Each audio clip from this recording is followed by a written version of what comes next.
Friends, आज हम class 12th physics का पहला chapter electric charges and fields start कर रहे हैं, जिसका यह इंट्रोडक्शन पार्ट है। तो सबसे पहले हम जानेंगे कि electric charges and fields physics के किस ब्रांच से बिलोंग करता है।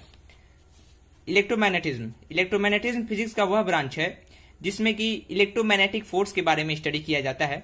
और जनरली हमारे सिलेबस में इससे रिलेटेड दो ब्रांचेज हमें पढ़ने हैं।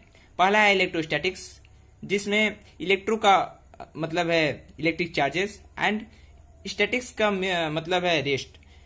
तो वह ब्रांच फिजिक्स का जिसमें कि चार्ज एट रेस्ट के बारे में स्टडी किया जाए उसे इलेक्ट्रोस्टैटिक्स कहते हैं। The branch of physics which deals with the study of charge at rest is known as electrostatics. दूसरा है इलेक्ट्रोडायनामिक्स। डायनामिक्स मीन्स मोशन, तो वह ब्रांच फिजिक्स का जिसमें चार्ज मोशन में हो उसे इलेक्ट्रोडायनामिक्स कहते हैं। तो इलेक्ट्रोस्टैटिक्स से रिलेटेड हमारे दो चैप्टर्स हैं, जो शुरू के दो चैप्टर्स हैं, electric charges and fields and electrostatic potential and capacitance. इन दोनों ही चैप्टर्स में इलेक्ट्रोस्टैटिक्स का कंडीशन अप्लाई होगा। और जो इलेक्ट्रोडायनामिक्स है उससे रिलेटेड जो शुरू के तीसरे से सातवां चैप्टर है वो इलेक्ट्रोडायनामिक्स के अंतर्गत आता है, जिसमें electric current, magnetism, electromagnetic induction, alternating current आते हैं। सबसे पहले इलेक्ट्रिक चार्जेस एंड फील्ड्स में क्वेश्चन आता है कि व्हाट इज चार्ज। तो चार्ज एक इंट्रिंसिक प्रॉपर्टी है किसी भी मैटर का। तो it is an intrinsic property और intensive property of matter. Charge एक इंट्रिंसिक प्रॉपर्टी है। तब इंट्रिंसिक प्रॉपर्टी क्या होता है? तो इंट्रिंसिक प्रॉपर्टी मैटर का वह प्रॉपर्टी है जो कि केवल मैटर पे ही डिपेंड करे और दूसरे जो थिंग्स हैं, दूसरे जो ऑब्जेक्ट्स हैं, उस पर यह प्रॉपर्टी डिपेंड नहीं करता है। Then intrinsic property is a property that an object और a thing has of itself. मतलब उस ऑब्जेक्ट या उस थिंग के पास खुद की वजह से जो प्रॉपर्टी है वो उसकी इंट्रिंसिक प्रॉपर्टी है, which does not depend on other things. जो दूसरे थिंग्स पे, दूसरे वस्तुएं या दूसरे मैटर से डिपेंड न करती हो, वह property intrinsic property of the matter है। एग्जाम्पल के रूप में मास, डेंसिटी, चार्ज, ये सभी इंट्रिंसिक प्रॉपर्टी है मैटर्स के। जो भी मैटर है उसका जो मास है वो उस मैटर के कंपोजिशन पे डिपेंड करता है, उसकी डेंसिटी भी उसके कंपोजिशन पे डिपेंड करता है। डेंसिटी होता है मास present in the per unit volume of the matter. तो मास जो है वह मैटर के कंपोजिशन पे डिपेंड करता है, जो कि उस मैटर की ऑन प्रॉपर्टी होती है और वह दूसरे ऑब्जेक्ट्स पे डिपेंड नहीं करता है, इसलिए यह एक इंट्रिंसिक प्रॉपर्टी है। और डेंसिटी भी इसीलिए इंट्रिंसिक प्रॉपर्टी है। चार्ज भी एक इंट्रिंसिक प्रॉपर्टी ही है।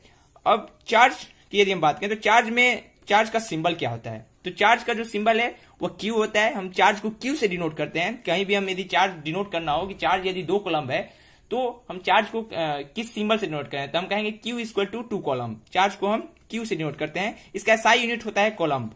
कोलम्ब जिसे हम शॉर्ट फॉर्म में C से डिनोट करते हैं। तो SI यूनिट ऑफ चार्ज होता है कोलम्ब। यदि हमसे कहे कि चार्ज यदि 2 कॉलम है तो उसे हम कैसे डिनोट करेंगे?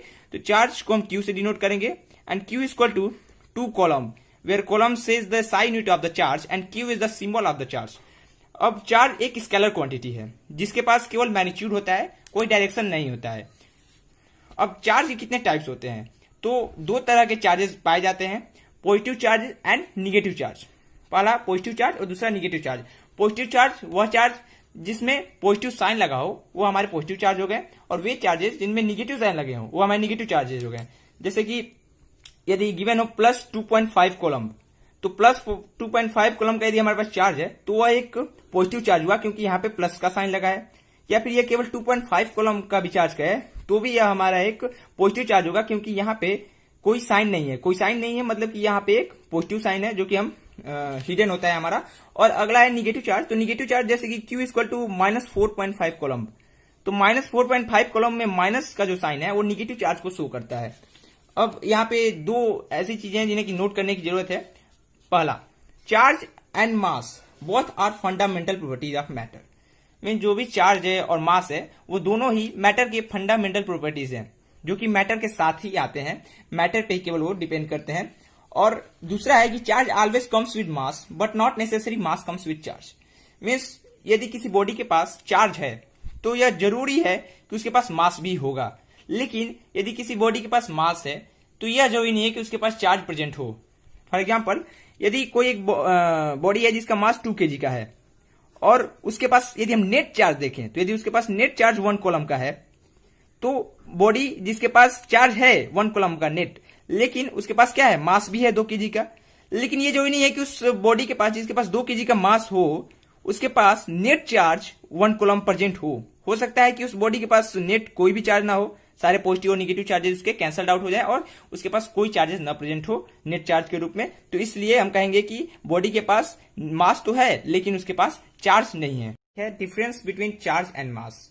चार्ज और मास में क्या डिफरेंस है?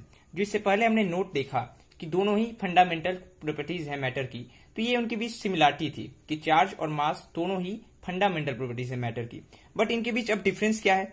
तो डिफरेंस की यदि हम बात करें तो चार्ज जो होता है वह पॉजिटिव भी हो सकता है और निगेटिव भी हो सकता है। चार्ज कैन बी पॉजिटिव और निगेटिव और कैन बी जीरो।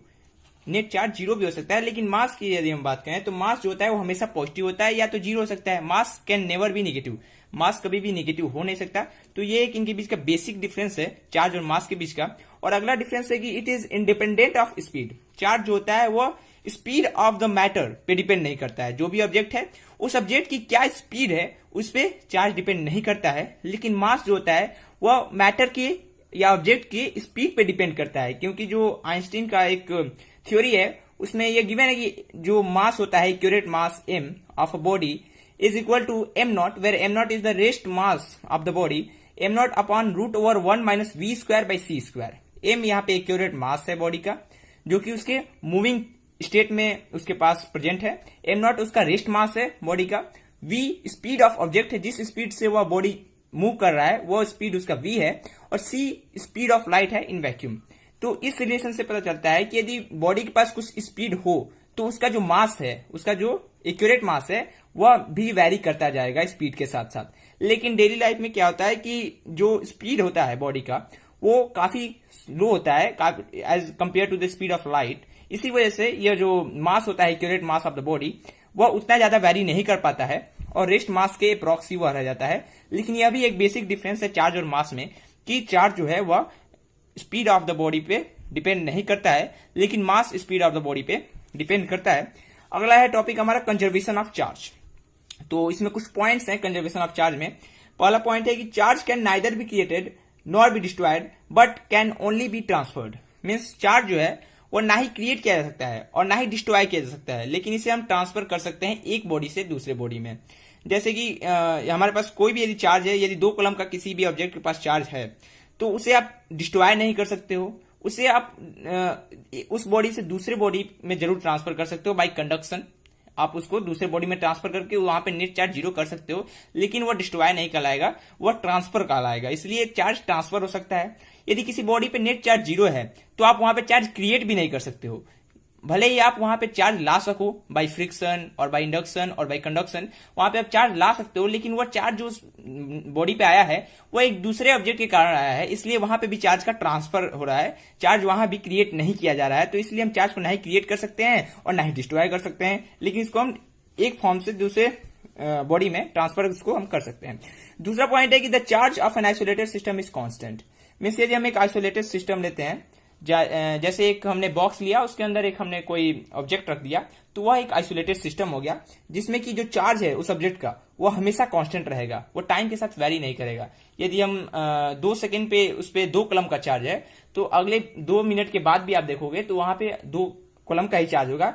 मे भी हो सकता है कि वो चार्ज ट्रांसफर कर जाए उस ऑब्जेक्ट से उस बॉक्स में ट्रांसफर कर सकता है चार्ज, लेकिन जो उस आइसोलेटेड सिस्टम का नेट चार्ज होगा वो उस समय भी 2 कॉलम का होगा। फॉर एग्जांपल यदि हम देखें तो थोरियम के न्यूक्लियस में 90 प्रोटॉन्स होते हैं, उसका एटॉमिक नंबर 90 होता है, तो उसके न्यूक्लियस का जो चार्ज होता है वो +90 होता है। और आफ्टर अल्फा इमिशन उसके पास जो उसका न्यूक्लियस है उसके पास कुल 88 प्रोटॉन्स बचते हैं, जिससे कारण उसका चार्ज उसके न्यूक्लियस का थोरियम के +88 हो जाता है। बट जो अल्फा पार्टिकल्स है जिसके पास +2 का चार्ज होता है वह बाहर निकलता है, लेकिन वह उस आइसोलेटेड सिस्टम में ही प्रेजेंट होता है, जिसके कारण जो इनिशियल टोटल चार्ज है वो +90 है और फाइनल टोटल चार्ज भी 88 + 2 90 ही रह जाता है। अगला है इसमें पॉइंट क्वांटाइजेशन ऑफ चार्ज। तो क्वांटाइजेशन ऑफ चार्ज को जानने से पहले हमें जानना होगा कि क्वांटाइजेशन क्या होता है। तो वह प्रोसेस जिसमें कि कोई भी चीज अपने फिक्स्ड अमाउंट में अवेलेबल हो उसी को हम कहते हैं quantization. Anything which is available in fixed amount is said to be quantized. कोई भी वस्तु जो कि अपने फिक्स्ड अमाउंट में प्रेजेंट हो, जैसे कि उसका अमाउंट 1 kg हो, 2 kg हो, 1 हो, 1 ही हो, 2 ही हो, 3 ही हो, वह उसका फिक्स्ड अमाउंट है जो जिससे कि पता चलता है कि वह जो ऑब्जेक्ट है वह क्वांटाइज्ड है। फॉर एग्जाम्पल यदि हम देखें तो मार्कर यदि हम बाई करते हैं किसी भी शॉप से, तो वहां पे हम मार्कर 1 खरीदते हैं या 2 खरीदते हैं या 3 खरीदते हैं। इंटीग्रल मल्टीपल ही मार्कर का हम लेते हैं, जो कि यह शो करता है कि मार्कर क्वांटाइज्ड है। यदि हम मार्कर को हम आधा नहीं खरीदते हैं, 1.5 नहीं खरीदते हैं, जो कि अनक्वांटाइजेशन की कंडीशन को शो करता है, इसलिए मार्कर जो है वो क्वांटाइज्ड है वहां पे 1 या 2। जो तो इसी प्रकार चार्ज को भी क्वांटाइजेशन के आधार पर शो किया गया है कि charge always exist in integral multiple of fundamental charge. यह क्वांटाइजेशन ऑफ चार्ज का डेफिनेशन है कि चार्ज जो है वह हमेशा एग्जिस्ट करता है integral multiple of fundamental charge के। तो फंडामेंटल चार्ज क्या होता है?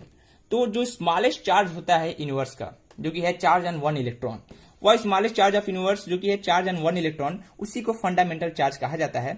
और जो इंटीग्रल मल्टीपल होता है उस fundamental charge means charge on 1 electron का, वो हमेशा एग्जिस्ट करता है इंटीग्रल मल्टीपल, मतलब चार्ज जो है वो हमेशा एग्जिस्ट करता है integral multiple of fundamental charge के। That is Q equal to plus minus N E, where plus minus shows the sign of the charge कि जो चार्ज है आपका वो पॉजिटिव चार्ज है या निगेटिव चार्ज है, इसको यह प्लस माइनस शो करता है। और n इंटीजर है, E चार्ज ऑन 1 इलेक्ट्रॉन है, जो कि 1.6 इंटू 10⁻⁻19 कॉलम होता है। तो यहां से हम कह सकते हैं कि Q equal to N E भी कह सकते हैं या प्लस माइनस एन भी कह सकते हैं। प्लस माइनस केवल आपके चार्ज का साइन को शो करता है। मैग्नीट्यूड यदि आप केवल चार्ज का देखो तो वो Q equal to N E आप कह सकते हो, एन इज इंटीजर। और जैसे कि आपको ये शो करने क्वेश्चन पूछ सकता है कि Q इक्वल टू 2.5 ई, क्या यह चार्ज एग्जिस्ट करता है? तो आंसर होगा नहीं, क्योंकि यहाँ पे जो 2.5 है वो एक इंटीजर नहीं है। इंटीजर क्या होता है? 0, 1, 2, 3 या फिर -1, -2, ये इंटीजर है, ये इंटीग्रल वैल्यूज हैं। और तो हम कह सकते हैं Q इक्वल 2.5 ई एग्जिस्ट नहीं करता है चार्ज। लेकिन यदि यही पूछे Q इक्वल टू 2 ई क्या चार्ज एग्जिस्ट करेगा, तो आंसर होगा यस, क्योंकि 2 जो है वह एक इंटीजर है और चार्ज यहाँ पे इंटीग्रल मल्टीपल है चार्ज ऑन 1 इलेक्ट्रॉन को, इसलिए यहाँ पे हम कह सकते हैं कि Q जो है हमारा वो एग्जिस्ट करता है। थैंक्स।